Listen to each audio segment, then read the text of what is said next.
এক গ্রামে থাকতো এক ভালো ছেলে, তার নাম রাসেল। সে খুব সাহসী আর দয়ালু ছিল। বর্ষা এলেই রাসেল খুব ব্যস্ত হয়ে পড়ে, কারণ তখন নদীতে অনেক পানি আসে আর গ্রামের রাস্তাগুলো ডুবে যায়। এক বছর অনেক বেশি বৃষ্টি হলো, চারপাশে শুধু পানি আর পানি। রাস্তার উপর দিয়ে হাঁটা যায় না। স্কুলটিকে আশ্রয় কেন্দ্র বানানো হচ্ছে, সেখানে গ্রামের সবাই যাচ্ছে নিরাপদে থাকতে। কিন্তু অনেকেই ছিল যারা এখনও নিজের ঘরে আটকে ছিল। তখন রাসেল নিজের ছোট্ট কাঠের নৌকাটি নিয়ে বের হলো। সে একে একে সবার ঘরে গিয়ে তাদের নৌকায় তুলে স্কুল ঘরে নিয়ে যাচ্ছে। ছোট ছেলে মেয়ে, দাদু দিদা, অসুস্থ মানুষ, সবাইকে রাসেল ভালোবাসা আর যত্নে নিয়ে যাচ্ছে।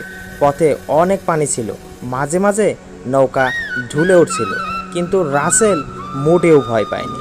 সে জানতো সে যদি সাহস না দেখায় তাহলে গ্রামের সবাই বিপদে পড়বে।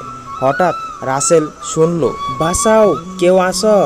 দেখে আবুল চাচা এখনো ঘরে। রাসেল দেরি না করে জানালা দিয়ে চাচাকে নিজের নৌকায় তুলে নিল। আবুল চাচা কাঁপতে কাঁপতে বললেন, রাসেল, তুমি না এলে আমি কি করতাম? রাসেল হাসলো আর বলল, আমরা সবাই মিলে একসাথে থাকি চাচা, কাউকে একা ফেলা যায় না।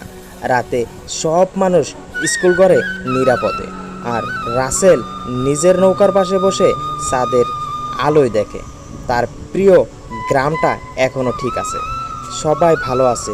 তার মন ভরে যায় আনন্দে। এই ছিল ছোট্ট একটি গল্প।